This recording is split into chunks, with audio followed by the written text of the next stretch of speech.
हाँ जी, विद्यार्थियों, आज मैं अगला जो टॉपिक है आपको कराने लगा हूँ Indian federalism meaning and features.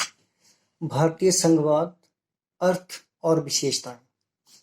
सबसे पहले तो हमें ये पता होना चाहिए कि संघवाद जो संघात्मक प्रणाली है उसका अर्थ क्या है। What is the meaning of the word federalism. संघात्मक प्रणाली जो होती है, एक यहाँ ये बात ध्यान देने योग्य है कि केंद्र और राज्य के जो आपसी संबंध होते हैं उसके आधार पर हम सरकारों को दो हिस्सों में बांटते हैं। एक जो फर्स्ट है उसे हम कहते हैं एकात्मक सरकार, इसे हम इंग्लिश में कहते हैं यूनिटरी गवर्नमेंट। दूसरा जो होता है वो होता है संघात्मक सरकार, जिसे हम फेडरल गवर्नमेंट कहते हैं। एकात्मक सरकार वो होती है जिसमें जो शासन होता है वो सिर्फ केंद्र के द्वारा ही चलाया जाता है और इसमें शक्तियों को बांटा नहीं जाता है।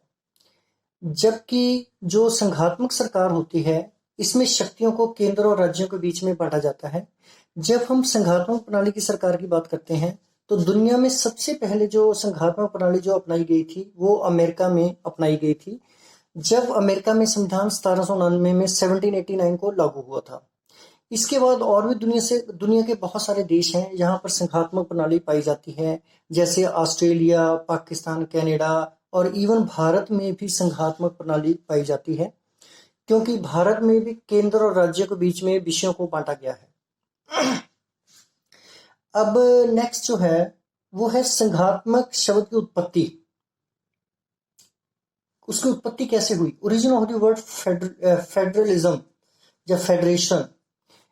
इसमें मैं आपको बताना चाहता हूँ जो फेडरेशन शब्द है ये लैटिन भाषा के शब्द फोडियस से लिया गया है, जिसका अर्थ होता है समझौता या संधि। अर्थात संघात्मक प्रणाली एक ऐसी सरकार होती है जिसमें केंद्र और राज्यों के बीच में एक समझौता होता है, और जो केंद्र और राज्यों के बीच में जो समझौता होता है उसमें केंद्र और राज्यों की शक्तियां बांटी जाती हैं और केंद्र और राज्य संविधान के अनुसार अपना जो व्यवस्था है उसको चलाते हैं।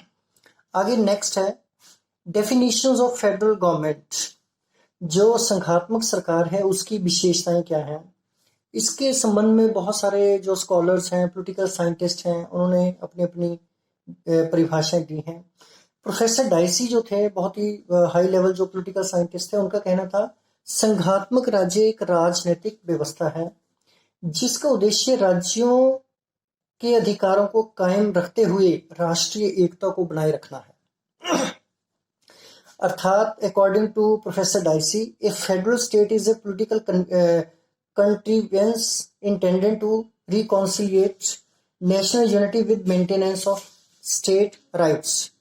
जो सेकंड डेफिनेशन है हैमिल्टन, जो पॉलिटिकल साइंटिस्ट है, उनका कहना था संघात्मक सरकार राज्यों का एक ऐसा समूह है जिसमें एक नए राज्य को जिसके द्वारा एक नए राज्य को अस्तित्व में लाना होता है।